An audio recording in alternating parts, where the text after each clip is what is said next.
नमस्कार। शब्द विन्यास 666 पर आप सभी मित्रों का पुनः पुनः स्वागत और अभिनंदन। इस मंच पर हमारे साथ बने रहने के लिए आप सभी का बहुत बहुत शुक्रिया। आज हम हरिशंकर परसाई जी की एक रचना पहला सफ़ेद बाल सुनने जा रहे हैं। तो सुनना प्रारंभ करें। आज पहला सफ़ेद बाल दिखा। कान के पास काले बालों के बीच से झांकते इस पतले रजत तार ने सहसा मन को झकझोर दिया। ऐसा लगा जैसे बसंत में वंशरे देखता घूम रहा हूँ कि सहसा किसी झाड़ी से शेर निकल पड़े, या पुराने जमाने में किसी मजबूत माने जाने वाले किले की दीवार पर रात को बेफिक्र घूमते गर्बीले किलेदार को बाहर से चढ़ते हुए शत्रु के सिपाही की कलगी दिख जाए, या किसी पार्क के कुंज में अपनी राधा को हृदय से लगाए प्रेमी को एकाएक राधा का पाप आता दिख जाए। कालीन पर चलते हुए कांटा चुभने का दर्द बड़ा होता है। मैं अभी तक कालीन पर चल रहा था। रोज नैर्सिज्म जैसी आत्मरति से आईना देखता था। घुंघराले काले केशों को देखकर सहलाकर संवारकर प्रसन्न होता था। उम्र को ठेलता जाता था, वार्धक्य को अंगूठा दिखाता था। पर राजकान में यह सफ़ेद बाल फुसफुसा उठा। भाई मेरे, एक बात कॉन्फिडेंस में कहूँ, अपनी दुकान समेटना अब शुरू कर दो। तभी से दुखी हूँ। ज्ञानी समझाएंगे, जो अवश्यंभावी है उसके होने का क्या दुख। जी हाँ, मौत भी तो अवश्यंभावी है, तो क्या जिंदगी भर मरघट में अपनी चिता रचते रहें? और ज्ञान से कहीं हर दुख जीता गया है? वे क्या कम ज्ञानी थे जो मरणासन्न लक्ष्मण का सिर गोद में लेकर विलाप कर रहे थे? मेरो सब पुरुषार्थ था को। स्थित प्रज्ञ दर्शन अर्जुन को समझाने वाले की आंखें उद्धव से गोकुल की व्यथा कथा सुनकर डबडबा आई थीं। मरण को त्योहार मानने वाले ही मृत्यु से सबसे अधिक भयभीत होते हैं। वे त्योहार का हल्ला करके अपने हृदय के सत्य भय को दबाते हैं। मैं वास्तव में दुखी हूँ। सिर पर सफ़ेद कफन बुना जा रहा है। आज पहला तार डाला गया है। उम्र बुनती जाएगी इसे, और यह यौवन की लाश को ढक लेगा। दुख नहीं होगा मुझे। दुख उन्हें नहीं होगा जो बूढ़े ही जन्मे हैं। मुझे गुस्सा है इस आईने पर। वैसे तो यह बड़ा दयालु है। विकृति को सुधार कर चेहरा सुडौल बनाकर बताता रहा है। आज एकाएक यह कैसे क्रूर हो गया? क्या इस एक बाल को छिपा नहीं सकता था? इसे दिखाए बिना क्या उसकी ईमानदारी पर बड़ा कलंक लग जाता? उर्दू कवियों ने ऐसे संवेदनशील आईनों का जिक्र किया है जो माशूक के चेहरे में अपनी ही तस्वीरें देखने लगते हैं, जो उस मुख के सामने आते ही गश खाकर गिर पड़ते हैं, जो उसे पूरी तरह प्रतिबिंबित न कर सकने के कारण चटक जाते हैं। सौंदर्य का सामना करना कोई खेल नहीं है। मूसा बेहोश हो गया था। ऐसे भले आईने होते हैं उर्दू कवियों के, और यह एक हिंदी लेखक का आईना है। मगर आईने का क्या दोष? बाल तो अपना सफ़ेद हुआ है। सिर पर धारण किया, शरीर का रस पिलाकर पाला, हजारों शीशियाँ तेल की उड़ेल दी, और वे धोखा दे गए। सन्यासी शायद इसीलिए इनसे छुट्टी पा लेता है कि उस वैरागी का साहस भी इनके सामने लड़खड़ा जाता है। आज आत्मविश्वास उठा जाता है, साहस छूट रहा है। किले में आज पहली सुरंग लगी है। दुश्मन को आते अब क्या देर लगेगी? क्या करूं? इसे उखाड़ फेंकूं? लेकिन सुना है यदि एक सफेद बाल को उखाड़ दो तो वहां एक गुच्छा सफेद हो जाता है। रावण जैसा वरदानी होता है कमबख्त। मेरे चाचा ने एक नौकर सफेद बाल उखाड़ने के लिए ही रखा था, पर थोड़े ही समय में उनके सिर पर कांस फूल उठा था।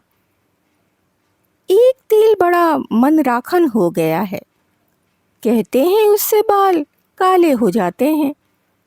नाम नहीं लिखता, व्यर्थ प्रचार होगा। उस तेल को लगाऊं? पर उससे भी शत्रु मरेगा नहीं, उसकी वर्दी बदल जाएगी। कुछ लोग खिजाब लगाते हैं, वे बड़े दयनीय होते हैं। बुढ़ापे से हार मानकर यौवन का ढोंग रचते हैं। मेरे एक परिचित खिजाब लगाते थे। शनिवार को वो बूढ़े लगते थे और सोमवार को जवान। इतवार उनका रंगने का दिन था। ना जाने वे ढलती उम्र में काले बाल किसे दिखाते थे?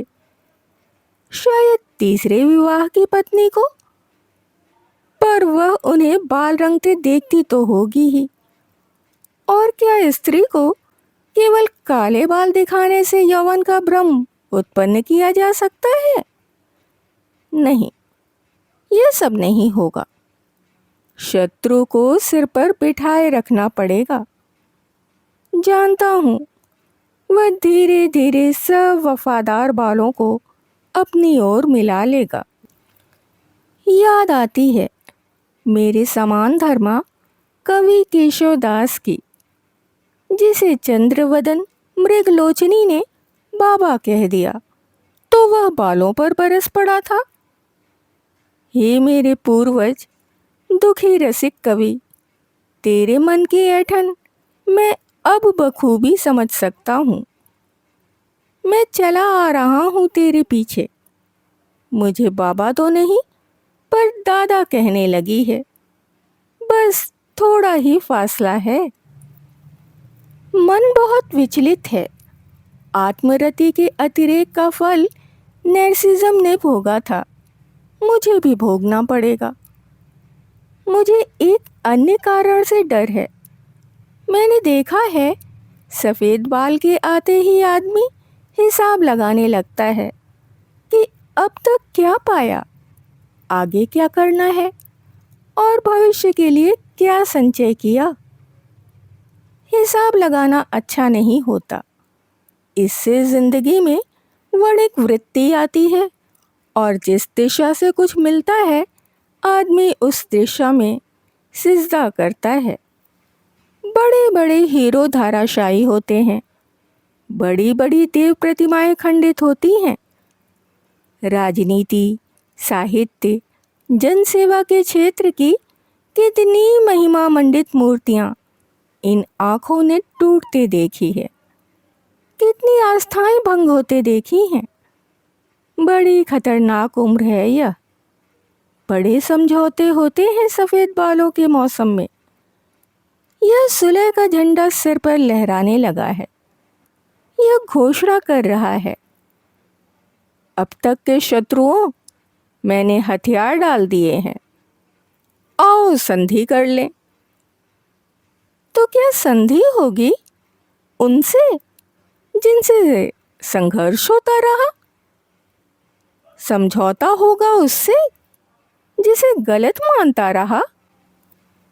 पर आज एकदम ये निर्णायक प्रश्न मेरे सामने क्यों खड़े हो गए? बाल की जड़ बहुत गहरी नहीं होती, हृदय से तो उगता नहीं है। यह सतही है, बेमानी। यौवन सिर्फ काले बालों का नाम नहीं है। यौवन नवीन भाव, नवीन विचार ग्रहण करने की तत्परता का नाम है। यौवन साहस, उत्साह, निर्भरता और खतरे भरी जिंदगी का नाम है। यौवन लीक से बच निकलने की इच्छा का नाम है। और सबसे ऊपर बेहिचक बेवकूफ़ी करने का नाम यौवन है। मैं बराबर बेवकूफ़ी करता जाता हूँ। यह सफ़ेद झंडा प्रवंचना है। हिसाब करने की कोई जल्दी नहीं है। सफ़ेद बाल से क्या होता है? यह सब मैं किसी दूसरे से नहीं कह रहा हूँ, अपने आप को ही समझा रहा हूँ। द्विमुखी संघर्ष है यह। दूसरों को भ्रमित करना और मन को समझाना। दूसरों से भय नहीं, सफ़ेद बालों से किसी और का क्या बिगड़ेगा? पर मन तो अपना है, इसे तो समझाना ही पड़ेगा कि भाई तू परेशान मत हो, अभी ऐसा क्या हो गया है? यह तो पहला ही है। और फिर अगर तू ढीला नहीं होता तो क्या बिगड़ने वाला है?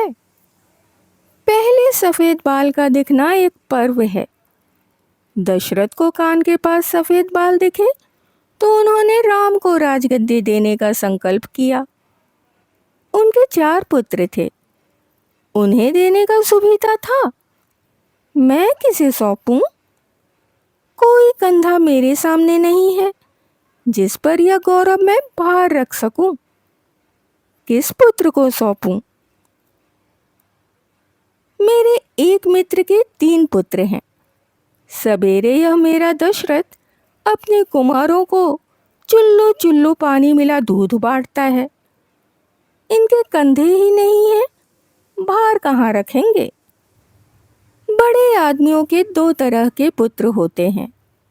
वे जो वास्तव में हैं पर कहलाते नहीं हैं, और वे जो कहलाते हैं पर हैं नहीं। जो कहलाते हैं वे धन संपत्ति के मालिक बनते हैं, और जो वास्तव में हैं वे कहीं पंखा खींचते हैं या बर्तन मांजते हैं। होने से कहलाना ज्यादा लाभदायक है। अपना कोई पुत्र नहीं होता तो मुश्किल में पड़ जाते। क्या देते? राजपाट के दिन गए, धन दौलत के दिन हैं, पर पास ऐसा कुछ नहीं है जो उठाकर दे दिया जाए। न उत्तराधिकारी है न उसका प्राप्य। यह पर्व क्या बिना दिए चला जाएगा? पर हम क्या दें? महायुद्ध की छाया में बढ़े हम लोग, हम गरीबी और अभाव में पले लोग, केवल जिजीविषा खाकर जिए हम लोग। हमारी पीढ़ी के बाल तो जन्म से ही सफ़ेद हैं। हमारे पास क्या है? हाँ, भविष्य है, लेकिन वह भी हमारा नहीं, आने वालों का है। तो इतना रंग नहीं हूँ, विराट भविष्य तो है। और अब उत्तराधिकारी की समस्या भी हल हो गई। पुत्र तो पीढ़ियों के होते हैं, केवल जन्मदाता किसी का पिता नहीं होता। विराट भविष्य को एक पुत्र ले भी कैसे सकता है? इससे क्या कि कौन किसका पुत्र होगा, कौन किसका पिता कहलाएगा।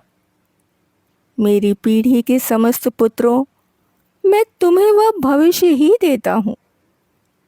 यद्यपि वह अभी मूर्त नहीं हुआ है, पर हम जुटे हैं उसे मूर्त करने। हम नींव में धंस रहे हैं कि तुम्हारे लिए एक भव्य भविष्य रचा जा सके। वह तुम्हारे लिए एक वर्तमान बनकर ही आएगा। हमारा तो कोई वर्तमान भी नहीं था। मैं तुम्हें भविष्य देता हूँ, और इस देने का अर्थ यह है कि हम अपने आप को दे रहे हैं, क्योंकि उसके निर्माण में अपने आप को मिटा रहे हैं। लो, सफ़ेद बाल दिखने के इस पर्व पर यह तुम्हारा प्राप्य संभालो। होने दो हमारे बाल सफ़ेद, हम काम में तो लगे हैं। जानते हैं कि काम बंद करने और मरने का क्षण एक ही होता है। हमें तुमसे कुछ नहीं चाहिए। ययाति जैसे स्वार्थी हम नहीं हैं, जो पुत्र की जवानी लेकर युवा हो गया था। बाल के साथ उसने मुंह भी काला कर लिया। हमें तुमसे कुछ नहीं चाहिए। हम नींव में धंस रहे हैं। लो, हम तुम्हें कलश देते हैं। अभी आप सुन रहे थे हरिशंकर परसाई जी की रचना पहला सफ़ेद बाल। रचना से संबंधित अपने विचार हमारे साथ अवश्य ही साझा करें। यदि ये रचना आपको पसंद आई हो तो आप इसे लाइक भी कर सकते हैं, मित्रों और परिवारजनों में शेयर भी कर सकते हैं। जो भी सदस्य पहली बार चैनल पर आए हैं वो चैनल को सब्सक्राइब कर लें और बेल आइकन को दबाना बिल्कुल भी ना भूलें। रचनाओं और उनके प्रस्तुतिकरण से संबंधित यदि कोई विचार, सुझाव, आलोचना या फरमाइश आपके पास हो तो उसे कमेंट्स के जरिए हम तक आने दें। इसके अतिरिक्त अपने पसंद की कोई कहानी, उपन्यास या अपने पसंदीदा किसी लेखक की कोई रचना यदि आप हमारे द्वारा इस मंच के द्वारा सुनना चाहते हैं तो उसके लिए भी आप कमेंट्स में हमें लिख सकते हैं। अभी के लिए विदा। शुक्रिया।